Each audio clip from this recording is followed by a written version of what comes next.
Halo teman-teman, apa kabar kalian semua? Semoga kalian semua dalam keadaan sehat selalu dan dalam lindungan Allah Subhanahu wa Ta'ala. Pada kesempatan video kali ini kembali lagi bersama saya di channel Ferry Andriki. Nah, di sini saya akan membahas tentang sistem kerja dari joki pinjol. Karena banyak sekali teman-teman kita bertanya dari subscriber kita ya atau penonton setia, Bang, bagaimana sih sistem kerja joki pinjol yang mudah di ACC, dan biasanya jika kita daftar sendiri itu agak sulit di ACC oleh pinjol tersebut. Karena memakai joki biasanya kita bisa langsung ACC dan bisa mendapatkan limit yang lebih gede jika kita jokikan daripada kita gas sendiri. Nah, di sini perlu teman-teman ketahui ya, pinjol itu ada dua teman-teman ya, pinjol yang ilegal dan pinjol yang legal. Perbedaannya apa, Bang? Nah, untuk kalian yang belum tahu perbedaan pinjol yang ilegal dan pinjol yang legal itu sangat signifikan. Untuk pinjol yang ilegal adalah pinjol yang tidak terdaftar di OJK dan tidak diawasi oleh negara, dan kita juga tidak dapat perlindungan dari undang-undang OJK atau Otoritas Jasa Keuangan.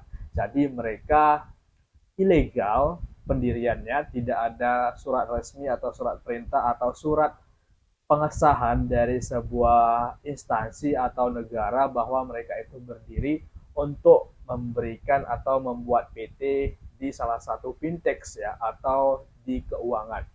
Jadi disebut dengan ilegal, mereka tidak ada izin untuk beroperasi, dan pastinya karena mereka tidak ada izin beroperasi, mereka membuat sistem operasi sendiri. Nah, yaitu yang disebut dengan pinjol yang ilegal.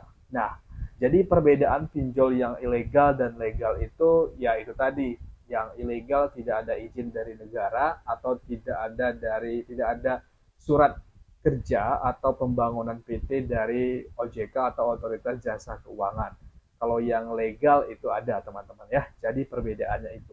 Nah, plus minusnya ada teman-teman ya, tapi banyak resiko jika kita tidak mampu bayar di aplikasi pinjol yang ilegal. Kita tidak akan mendapatkan BI checking dari OJK, tetapi mereka membuat sistem sendiri, misalnya teror, sebar data, tidak ada di lapangan ya kalau untuk yang ilegal, tetapi mereka mengancam sebar data dan lain sebagainya. Intinya sangat meresahkan bagi orang-orang yang awam masalah pinjol atau ancaman dari DC tersebut. Beda lagi dengan pinjol yang legal. Kalau pinjol yang legal itu mereka sudah menyediakan, jika kita tidak mampu bayar, maka data kita itu akan masuk ke buku hitam OJK atau selik OJK kemanapun kita tidak bisa mengajukan leasing atau mengajukan pinjaman, baik itu ke bank atau ke fintech atau ke PT perusahaan keuangan lainnya. Nah, jadi buat teman-teman itu adalah perbedaan dari pinjol ilegal dan pinjol legal. Nah, bagaimana sistem kerja dari joki pinjol yang mudah di ACC? Nah, mereka menggunakan beberapa aplikasi tambahan ya atau support aplikasi dan website untuk mengerjakan atau pengajuan pinjol dari data customer.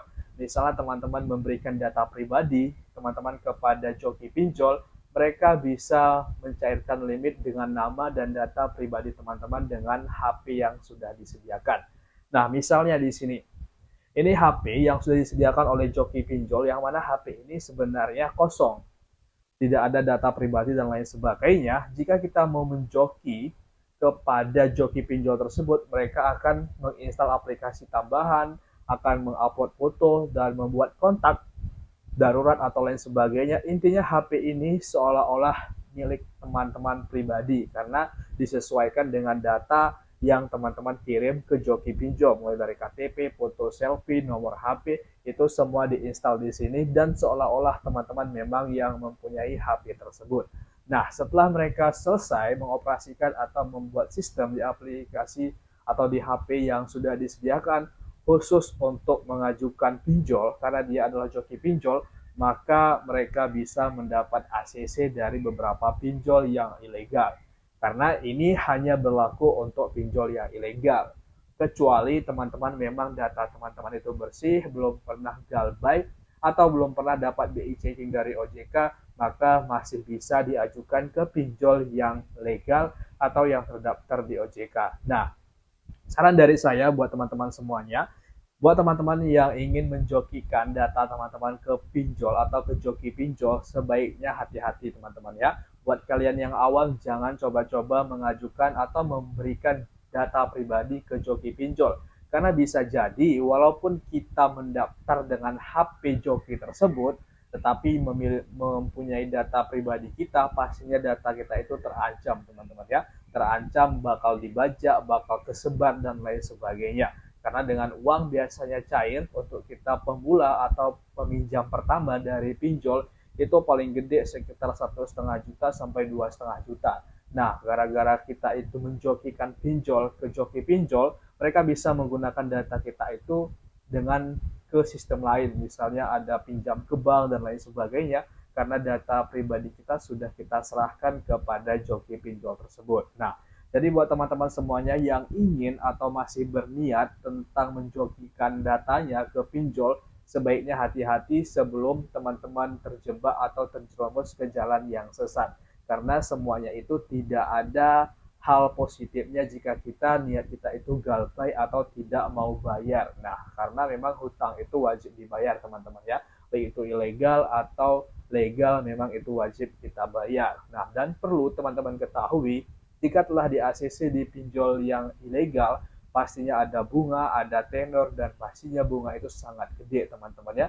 Mereka suka-suka hati memberikan bunga kepada kita, dan mereka bakal mengancam walaupun kita pakai joki, pasti sosial media kita juga bakal dicari atau dilacak dari data pribadi yang sudah kita kasih atau serahkan ke DC atau ke joki pinjol tersebut. Ya, jadi buat teman-teman yang ingin mencoba-coba menjokikan data pribadi ke joki pinjol, ya teman-teman perlu ketahui resiko-resiko apa saja nanti yang bakal teman-teman dapatkan dan apakah itu berbahaya buat teman-teman sendiri. Ya, pastinya kalau kita memberikan data pribadi kepada orang lain, baik itu pinjol atau orang kepercayaan, itu sebenarnya sangat tidak diperbolehkan. Kalau baiknya itu dihindari teman-teman ya, karena itu adalah data pribadi, bisa juga nanti digunakan atau disalahgunakan dan lain sebagainya.